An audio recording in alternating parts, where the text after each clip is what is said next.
और न्यूज 18 के managing editor Amish Devgan के साथ बीजेपी के फायर ब्रांड नेता और सांसद निशिकांत दुबे ने खास बातचीत की। इस दौरान तमाम राजनीतिक मुद्दों को लेकर निशिकांत दुबे ने खुलकर बात की और राहुल गांधी, अखिलेश यादव समेत विपक्ष के तमाम दिग्गज नेताओं को निशाने पर लिया। आपको दिखाते हैं निशिकांत दुबे का एक्सक्लूसिव इंटरव्यू। नमस्कार व्यूअर्स, मैं हूं अमीश देवगन और इस समय मेरे साथ एक बड़े न्यूज मेकर हैं।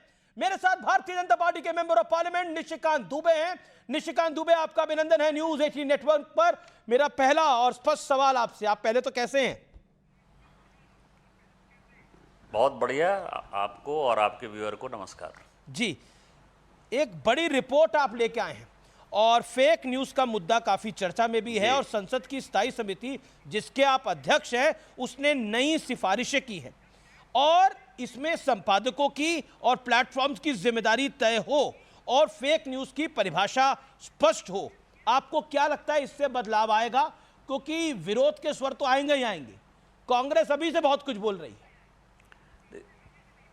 देखिए, कांग्रेस कैसे बोल रही है मुझे नहीं पता, क्योंकि ये जो कमेटी है 31 सदस्यीय कमेटी, इसमें कांग्रेस के भी सदस्य हैं, अपोजिशन के भी सारे पार्टियों के, तृणमूल कांग्रेस के सदस्य हैं, शिवसेना के सदस्य हैं, डीएमके के सदस्य हैं, समाजवादी पार्टी के सदस्य हैं। कोई ऐसा दल नहीं है जिसके सदस्य नहीं है और सारे सदस्यों ने बिना किसी चर्चा के, मतलब आप समझिए कि यूनैनिमस ये उन्होंने कहा कि नहीं ये होना चाहिए, लागू होना चाहिए और ये कमेटी ने पास किया है। और इसमें एक चीज़ केवल समझने वाली बात है, कांग्रेस पता नहीं क्यों विरोध कर रही है। उस जो हमने रिपोर्ट दी है उस रिपोर्ट में एक स्पष्ट चीज़ है कि जो सांसद हैं, जो विधायक हैं, जो बिजनेसमैन हैं, जो आपके जैसे बड़े पत्रकार हैं या जो भी मीडिया में लगे हुए लोग हैं या जो कहीं नौकरी करते हैं, आईएएस हैं, आईपीएस हैं, उनके पास साधन है, संसाधन है, वो हायर कर लेते हैं लोगों को, वो अपनी बातें कह देते हैं। लेकिन जो गांव ग्रामीण के 140 करोड़ लोगों में से जो महिलाएं हैं, जो बच्चे हैं, जो किसान हैं, कितनी आत्महत्याएं हो रही हैं। आप देखिए कि कई एक ऐसे देश हैं जो ये करें कि बच्चों से ये मोबाइल हटाओ, ये सिगरेट और शराब के लत से भी ज़्यादा जो है खतरनाक लत है। तो जो वो ग्रामीण क्षेत्र के लोग हैं, जो महिलाएं खासकर हैं, जो बच्चे खासकर हैं, जिनका बचपना ख़त्म हो रहा है, महिलाओं की आत्महत्या हो रही है, उनके फेक जो है वीडियो रिलीज़ हो रहे हैं। और एक बार यदि गाँव में ये हो जाता है कि लड़की का जो है चाल चलन ठीक नहीं है तो उसके शादी में, विवाह में, उसके बाहर घूमने में समस्या होती है।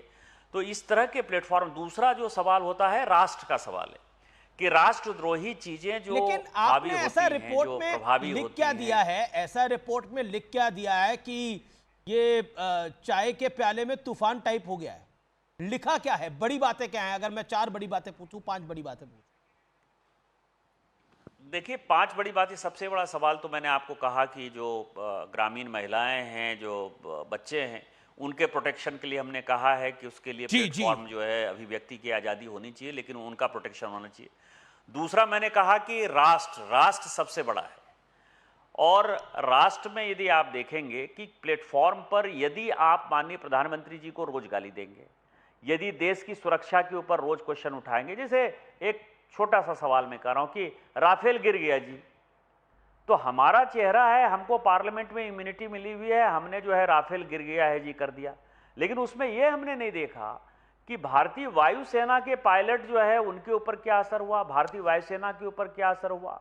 दूसरा, आप सेंसिटिव इंफॉर्मेशन यदि लीक करते रहते हैं और बेतरतीब आप कहते हैं कि चाइना हमसे बड़ा है और चाइना जो है हम उसका मुकाबला नहीं कर सकते हैं, हम यदि कह दें कि किसी चीज का जो है खरीदारी, तो ये जो राष्ट्र का सवाल है और उसमें जो आप क्रिएट करते हैं माहौल, सोरोस फाउंडेशन और ये सब के माध्यम से जो चीजें देश को टुकड़ा करना चाहती है, तो हमने कहा कि राष्ट्र के सवाल पर फैक्ट चेक यूनिट होनी चाहिए। बिल्कुल सही बात है, फैक्ट चेक एक यूनिट होनी चाहिए। लेकिन निशिकांत जी, जैसे मीडिया संस्थान है, न्यूज 18 है, उसके पास रिपोर्टर्स हैं, असाइनमेंट डेस्क है, पूरा आउटपुट टीम है। हम या फिर कोई भी और बड़ा मीडिया संस्थान है, उसके पास पूरा सिस्टम है, वो कोई भी खबर है वो मर्यादा के साथ चलाएगा, जिम्मेदारी के साथ दिखाएगा और अगर गलत होगी तो उसको वापस भी लेता है। मैं ये नहीं कहता कि कभी हमसे कोई गलत खबर नहीं चलती, लेकिन अगर कोई बाई चांस चल भी गई तो हम खेद जताते हैं, वापस भी लेते हैं। लेकिन यूट्यूबर्स ये इस समय कुछ भी चलाते हैं और सोशल मीडिया पे भ्रामक जानकारी देते हैं। ऐसे ऐसे कैचवर्ड होते हैं जिसमें पता लगता है सरकार कल गिर जाएगी, परसों गिर जाएगी।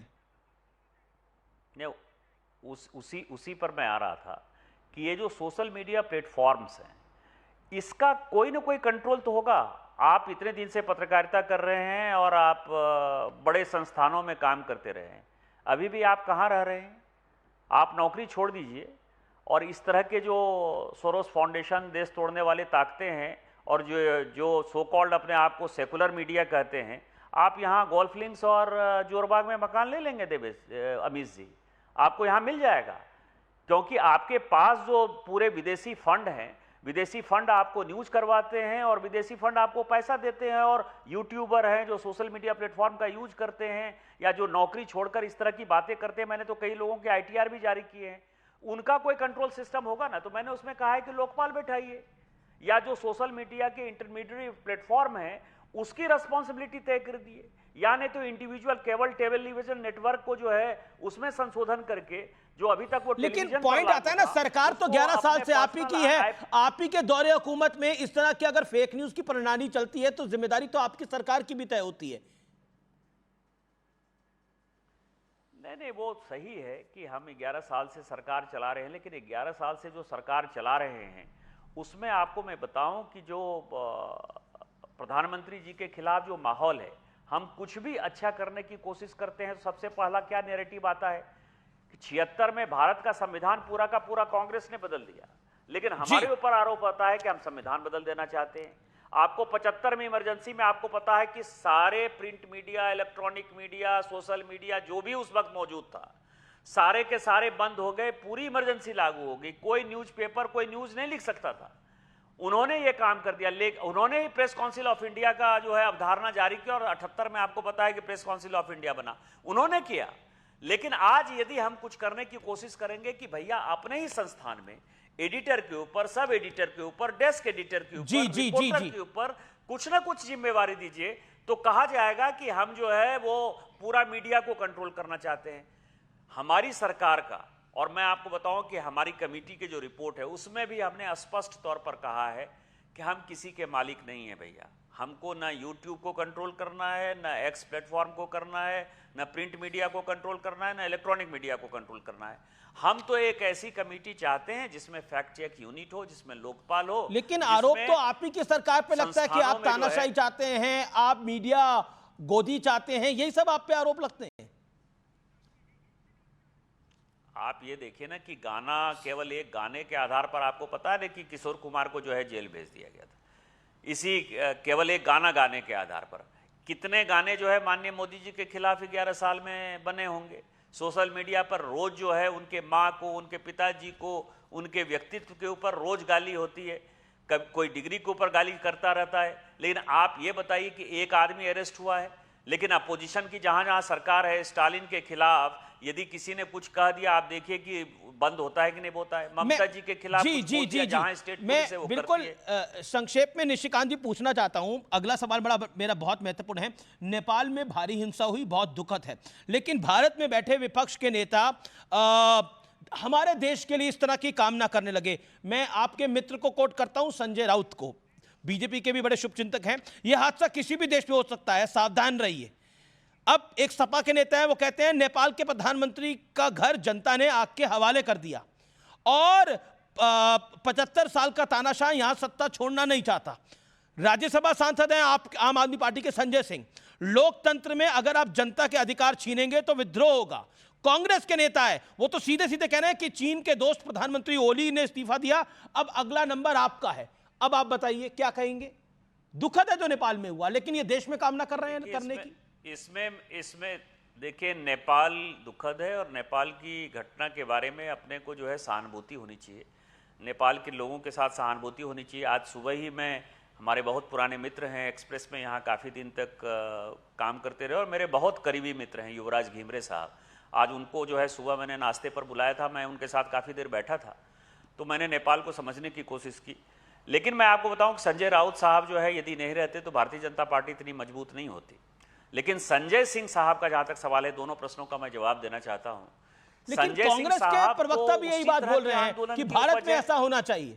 नेपाल जैसी नहीं, स्थिति, नहीं, मैं ये कह रहा मतलब हूं- लूटम लाट, नहीं, नहीं, मैं खींचम वही खाची कह रहा हूं नेताओं कि के साथ।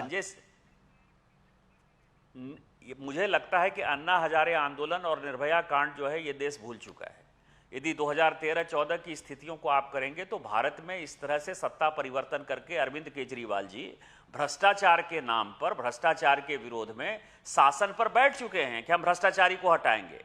वो बात अलग है कि वो सत्ता में आने के लिए तुरंत जिस कांग्रेस लेकिन को गाली अभी तो देते थे ये- उसी सोनिया जी के साथ, शीला दीक्षित के साथ अभी तो मिलकर ये सरकार बना बीजेपी ली और मोदी के लिए लालू बोला जा प्रसाद रहा है जी ना के ये साथ सब बैठते कुछ। हैं।